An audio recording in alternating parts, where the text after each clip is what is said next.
Hello student, आप सभी का स्वागत है हमारे चैनल YRS क्लास में। आज के इस वीडियो में हम विषय हिंदी में 6 नंबर का बहुत ही महत्वपूर्ण प्रश्न पूछा जाता है।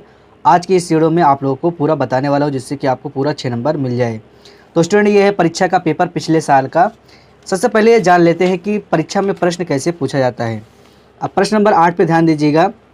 प्रश्न नंबर 8 में का, खा, गा 3 प्रश्न है। पहले प्रश्न कहा जा रहा है कि हास्य अथवा करुड़स की परिभाषा उदाहरण सहित लिखिए, 2 नंबर का प्रश्न है। दूसरा है रूपक अथवा उत्प्रेक्षालंकार की परिभाषा उदाहरण सहित लिखिए, 2 नंबर का प्रश्न है। अगला है रोला अथवा सोटा छंद की परिभाषा उदाहरण सहित लिखिए, 2 नंबर का है। इसमें अथवा अथवा करके दिया है, मतलब कि जैसे पहले देखिएगा, पहले कह रहा है कि हास्य अथवा करुड़स की परिभाषा उदाहरण से, मतलब अथवा करके, चाहे हम हास्य रस का लिखें चाहे करुड़स का, मतलब 2 दिया है, दोनों में से एक का लिखना है। इसी तरह का इसमें भी 2 दिया है, 2 में से एक लिखना है। इसमें भी 2 दिया है, 2 में से एक लिखना है। मतलब सभी का एक का परिभाषा और उदाहरण सहित लिखना है, मतलब दोनों में से एक लिखना है बस। तो आइए आज हम सभी का जो है परिभाषा सहित जो है उदाहरण जान लेते हैं। पहला है हास्यरस। तो यहाँ पर हास्यरस लिखेंगे और यहाँ पर हेडिंग डालेंगे परिभाषा। परिभाषा लिखेंगे नीली पेन से। हास्यरस का अस्थायी भाव हास होता है। किसी व्यक्ति के विकृत रूप, आकार, वेशभूषा आदि को देखकर हृदय में जो विनोद का भाव उत्पन्न होता है वही हास्यरस कहलाता है। ये हो जाएगा हास्यरस का परिभाषा। उसके बाद उदाहरण यहाँ पर काली पेन से लिखेंगे, नीली पेन से उदाहरण लिख देंगे। यहाँ पर शीश पर गंगा हंसे, भुजनी भुजंगा हंसे, हास ही को दंगा भयो नंगा के विवाह में। इस तरह से ये हमारा हास्यरस पूरा कंप्लीट हो जाएगा। अगला है करुड़स। करुड़स भी लिखेंगे, यहाँ पर लिखेंगे करुड़स, हेडिंग डालेंगे परिभाषा। परिभाषा में हम लिखेंगे इसका अस्थायी भाव शोक होता है। शोक नामक अस्थायी भाव जब विभाव, अनुभाव तथा संचारी भाव से सहयोग करता है तो करुड़स की निष्पत्ति होती है। ये हो गया परिभाषा। परिभाषा के नीचे हम उदाहरण भी लिख देंगे।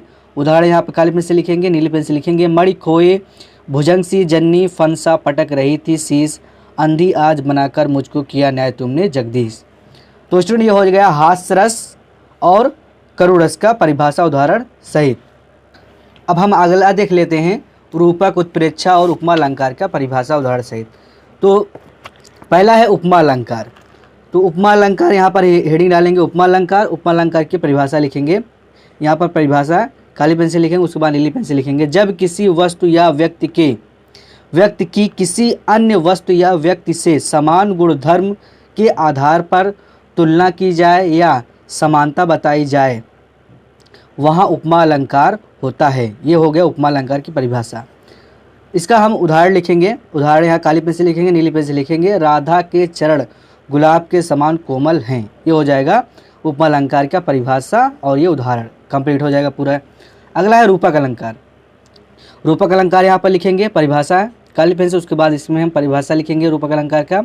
जहाँ उपमेय में उपमान का भेद रहित आरोप किया जाता है, अर्थात उपमेय और उपमान में अभिन्नता प्रकट की जाए, वहाँ रूपक अलंकार होता है। ये हो गया परिभाषा। इसका उदाहरण में लिखेंगे हम।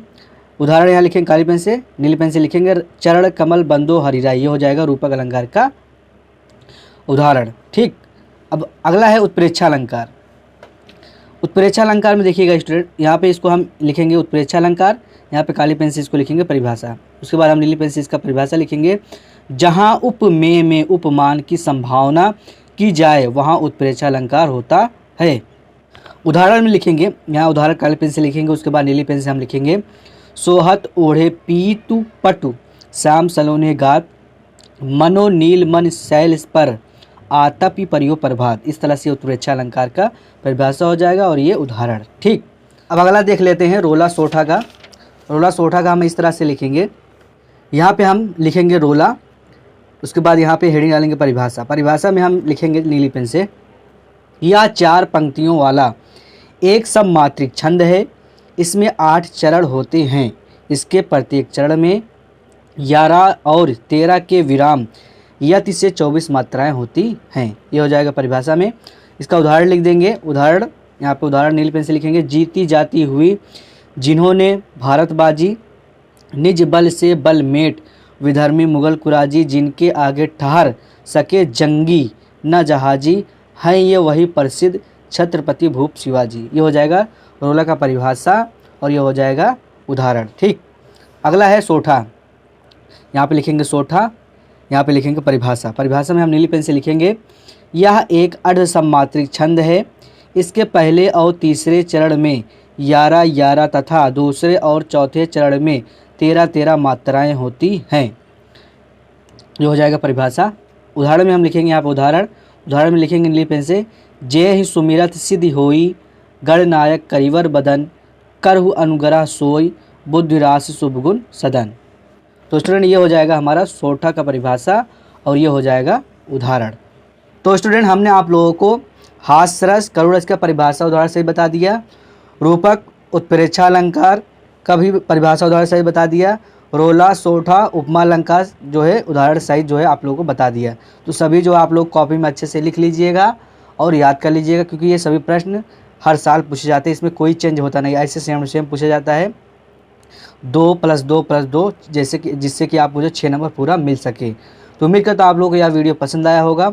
वीडियो पसंद आया वीडियो को लाइक कर दें, सब्सक्राइब कर दें। मिलते हैं अगली वीडियो में, तब तक के लिए थैंक यू।